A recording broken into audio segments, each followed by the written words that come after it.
Here is President Trump. So hold on. Let's take in this moment.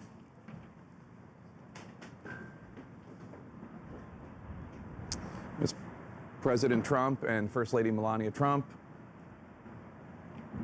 saying goodbye. Is that the press that they're talking to? Talking to reporters?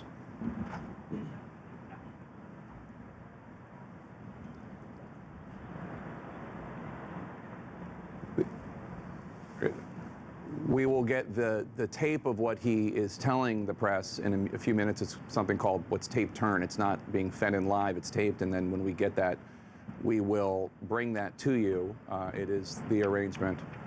It is a stunning moment, Dana, the disgraced 45th President of the United States and First Lady Melania Trump walking to Marine One for their last ride on Marine One ever. That will take them to Joint Base Andrews, where the president will give an ad-libbed speech.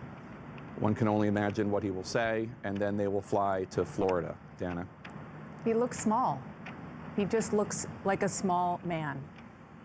And that is exactly the way that he has handled his presidency since he lost. And he just has appeared smaller and smaller, and less courageous. And it does take courage. It takes fortitude. It takes a sense of self to be able to not do this, to be able to get into the motorcade with your successor, to take that ride, which we have seen and heard in so many history books. There are conversations that happen that are snapshots, that are legacy moments, and that is not happening. They used to ride in the same motorcade. Yeah. I mean, literally, Donald Trump and Barack Obama, the man who he said wasn't born in the United States, sat in a car together 4 years ago. But watching this scene, seeing, you can see at the South Portico there of the White House, the president being saluted as he was walking out. He's now in Marine One. You're just reminded, as someone who's covered this president, he loves this part of the job. This part of the job where he is saluted, where he has the red carpet rolled out for him, where he gets to board Marine One. That is what he loves so much about the job. Not so much, it seems, the other parts of the job, which he has, by all accounts and all reporting, really not been doing since at least Election Day.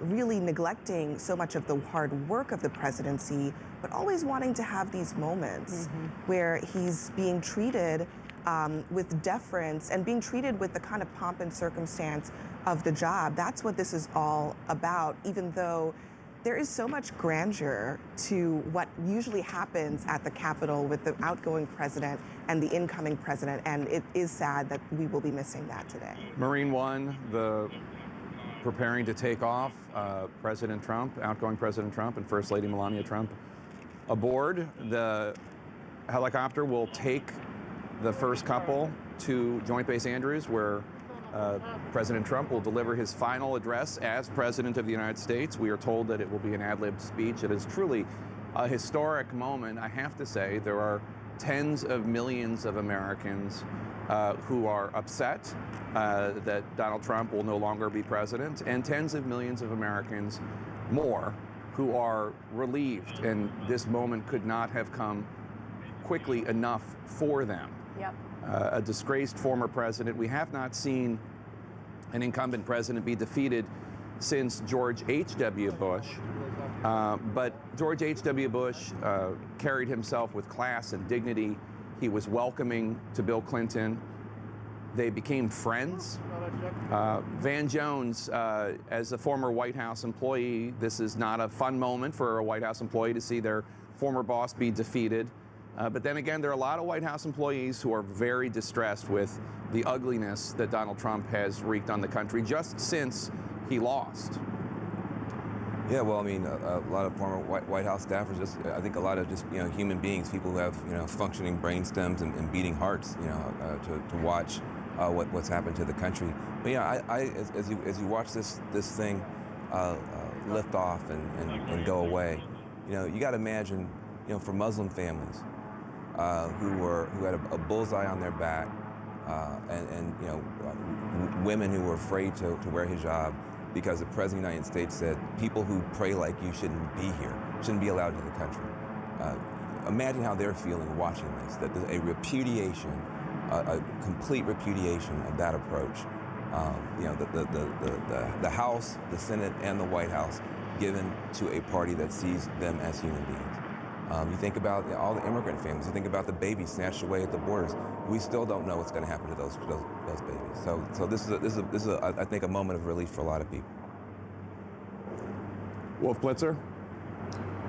Yeah, this is a brief flight, this Marine One chopper flight from the South Lawn of the White House over to the Joint Base Andrews. But this is a moment, John King, this is a moment in history. The last time this president will be aboard Marine One, the last time he will board Air Force One.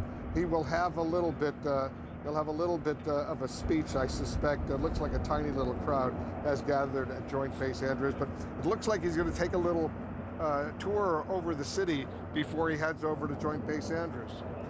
One last look down at Washington. Remember 4 years ago, the question was, would the disruption of Donald Trump change Washington for the better? Would it break the paralyzed politics? That was the conversation 4 years ago. On this day, it is clear that the disruption of Donald Trump made Washington more divided. It included, in the end, a violent attack on the United States government by his supporters 2 weeks ago today. I believe that's the President's Hotel, the building you just saw the helicopter pass behind it, not far from the White House. And now he is behind us, Wolf, about to pass the Capitol building, where in under 4 hours, Joe Biden will put his hand on a Bible and become the President of the United States. You saw there the helicopter Marine One passing by the Capitol dome. Again, it's just hard to fathom. It was 2 weeks ago today that supporters of this president, carrying his flag and wearing his hat and wearing other hateful messages on their clothing, stormed that building because they believe the president's lies. That's not excusing their conduct. Dozens of them have been arrested and will face the authorities. But that is the final legacy of Donald Trump. He challenged the very system that made him president 4 years ago. He tried to ignore and defy in the end. And the system survived that. And today, Joe Biden, a person who respects the office and respects democracy and respects tradition, will become the president. Yeah, he's flying over Washington, D.C. right now, heading towards Joint Base Andrews. A brief little flight that looked like wanted to do a little circle over the U.S. Capitol. And we could hear him where you and I are sitting, John. We could hear that Marine One flying just over our heads, not too far away at all, but should be landing Joint Base Andrews. It's what a difference 4 years makes. He had a very impressive, huge crowd at his inauguration. It's going to be a little pathetic, a tiny little crowd at Joint Base Andrews, where he's going to say goodbye. As we watch this circling over the Capitol a little bit to give the President and the First Lady one last look, and again, when he gets off that helicopter, he will not ride it again as president unless he tries a comeback in 4 years. So I'm sure he wants to savor this moment, and he is entitled to that. But yes, on his way to Joint Base Andrews and then to Florida.